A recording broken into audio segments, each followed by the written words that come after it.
Fala pessoal, seja bem-vindo ao canal e hoje nós vamos reagir ao vídeo do Ciência Todo Dia, que é porque as pessoas burras se acham inteligentes. Vamos ver o que ele tem a dizer.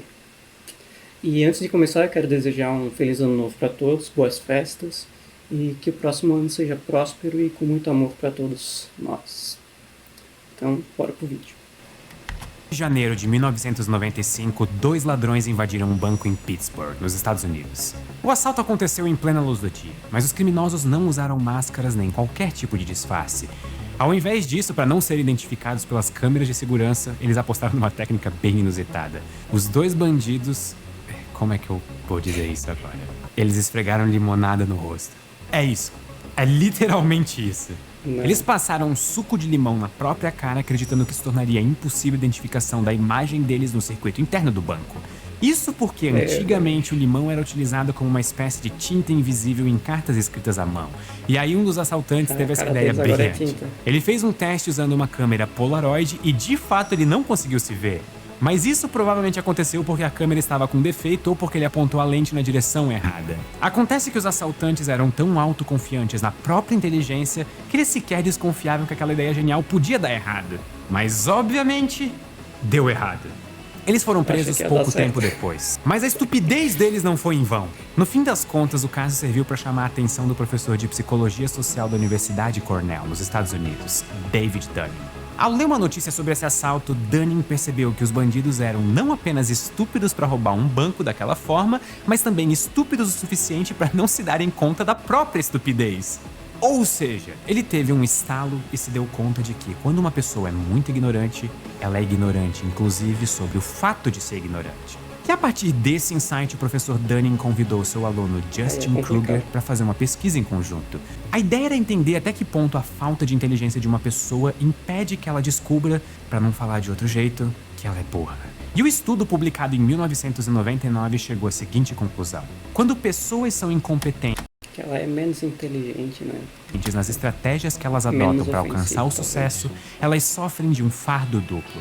Elas não apenas chegam a conclusões erradas ou fazem escolhas ruins, mas essa incompetência também tira delas a habilidade de perceber isso. Elas ficam com a impressão errada de que estão fazendo a coisa certa. E em homenagem aos dois pesquisadores, esse fenômeno ganhou o nome de efeito Dunning-Kruger, que vocês provavelmente já ouviram falar.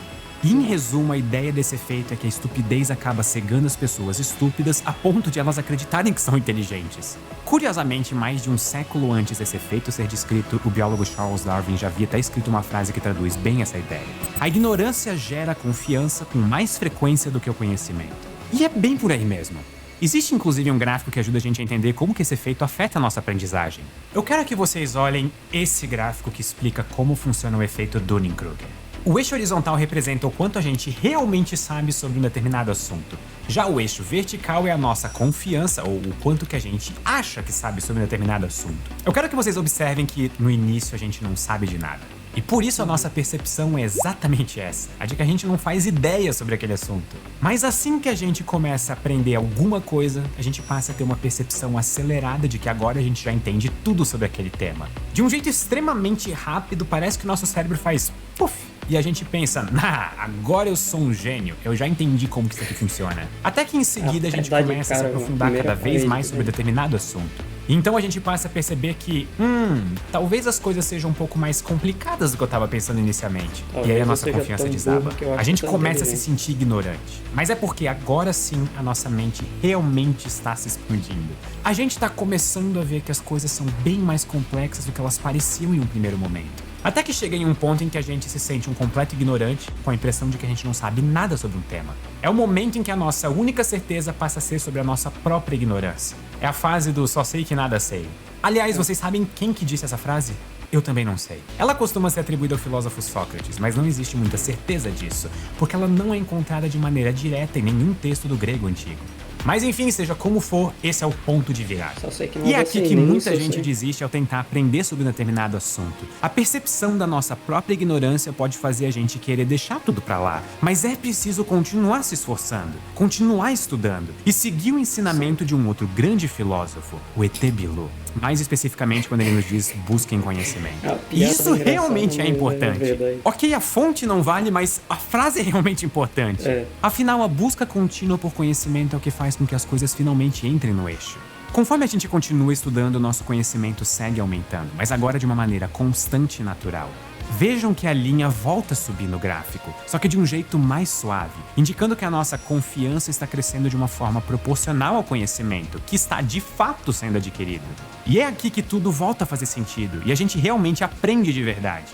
E para comprovar a existência desse efeito, os pesquisadores fizeram uma série de testes. Em um deles, um grupo de voluntários respondeu a uma série de perguntas sobre lógica e gramática. E em seguida, os pesquisadores pediram para que eles fizessem uma avaliação do próprio desempenho. E o resultado chamou a atenção. Os entrevistados que acertaram mais perguntas subestimaram o próprio desempenho. Enquanto isso, aqueles que erraram mais perguntas acreditavam que tinham mandado super bem. Os pesquisadores então repetiram os testes em diferentes contextos. Foram feitos experimentos com atletas, enxadristas e até humoristas. E de maneira geral, o resultado foi sempre o mesmo. Quanto pior o desempenho de uma pessoa numa tarefa, maior a autoestima dela. Você quer um exemplo bem prático disso no seu cotidiano? Se você tiver carteira de motorista, me diz o seguinte: você se considera um bom motorista?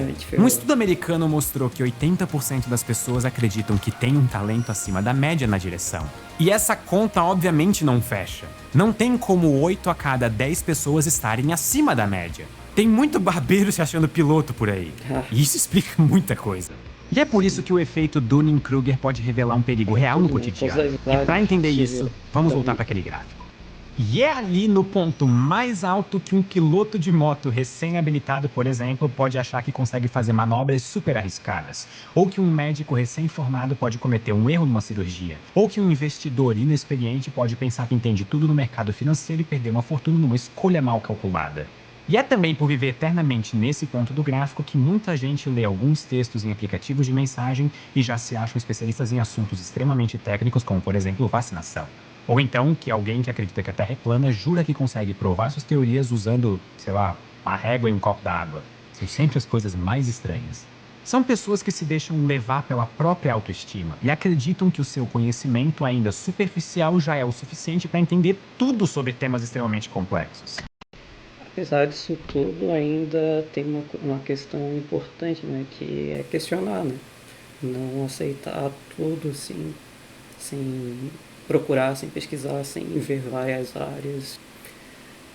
Isso é uma característica desse pessoal que acredita nessas coisas que eu diria até que é positivo, mas o problema é que eles creem cegamente em outra coisa. Então é importante questionar, mas também não ser fechado em uma direção só, né?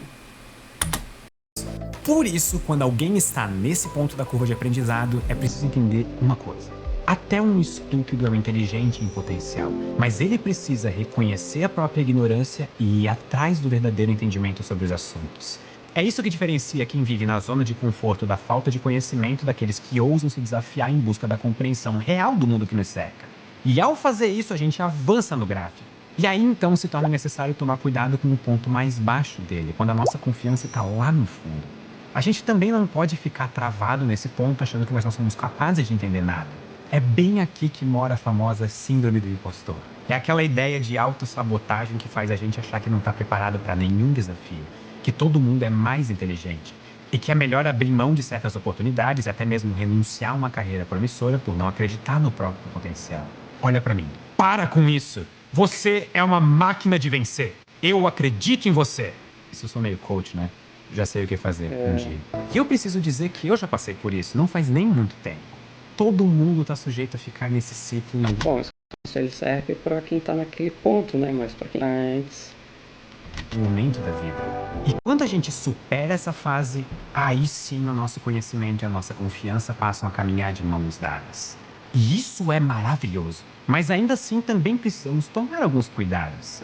Quando a gente passa a saber muita coisa sobre um determinado assunto, esse conhecimento se torna extremamente natural. A gente nem se dá conta de que aquilo pode ser complexo para outras pessoas. Sim. Mas é preciso ter em mente que nem todo mundo ao nosso redor tem o mesmo nível de entendimento sobre tudo. É muito comum, por exemplo, aquelas crianças, principalmente em matemática, em que elas fazem provas complexas, mas elas colocam a resposta, mas não conseguem desenvolver a questão. É uma dificuldade grande e demonstrar, né, como chegou na resposta. É mais ou menos um parâmetro assim, de explicação. Né? Por isso é muito comum que as pessoas com inteligência acima da média tenham dificuldade de se comunicar. Elas não se fazem entender porque elas não percebem que a maioria das pessoas está alguns degraus abaixo na escala do aprendizado. E essa dificuldade para conseguir se expressar não é o único problema que afeta quem é muito inteligente. Pessoas superdotadas muitas vezes não têm acesso a escolas ou universidades adequadas ao nível delas, e aí elas acabam deixando de desenvolver o próprio talento por falta de estrutura. Outras sofrem bullying e acabam sendo excluídas dos grupos de amigos. E muitas vezes elas ainda carregam um fardo pesado por causa das expectativas de outras pessoas, que colocam nos ombros delas uma pressão enorme e constante para saberem de tudo o tempo todo. E como consequência disso tudo, quem é muito inteligente tem mais chances de desenvolver transtornos psicológicos, como desordens de humor, déficit de atenção e crises de ansiedade. Um estudo feito com integrantes da American Mensa, que é uma sociedade que reúne as pessoas com QI mais alto dos Estados Unidos, mostrou que esses problemas são 200% mais frequentes entre as pessoas que fazem parte desse clube de gênios. Isso poderia parecer um desestímulo à busca pelo conhecimento, e fazer muita gente pensar que a ignorância é uma bênção. Mas esse não é o caso. A inteligência traz muitas outras vantagens. Ter conhecimento nos permite tomar decisões mais acertadas na vida. Garante um melhor julgamento das situações que aparecem no nosso caminho. Faz com que a gente saiba se adaptar melhor às dificuldades e nos torna pessoas muito mais interessantes para se conviver. Nada melhor do que conversar com alguém que expande nossos horizontes e puxa a gente para cima, mesmo que não seja na nossa área. Inclusive, melhor ainda se não for.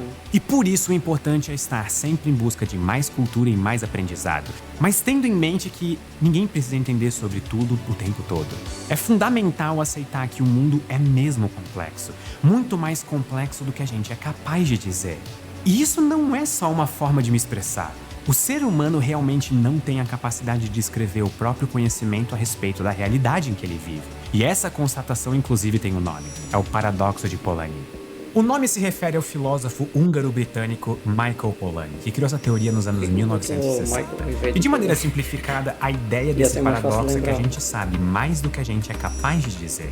Isso significa que existe uma parcela do nosso conhecimento que é tácita, ou seja, ela não pode ser expressa em palavras. É tipo quando uma professora fazia uma pergunta na escola e você dizia: eu sei o que é, mas eu não sei explicar. Parabéns, você era uma criança e já estava resumindo perfeitamente o paradoxo de Polanyi.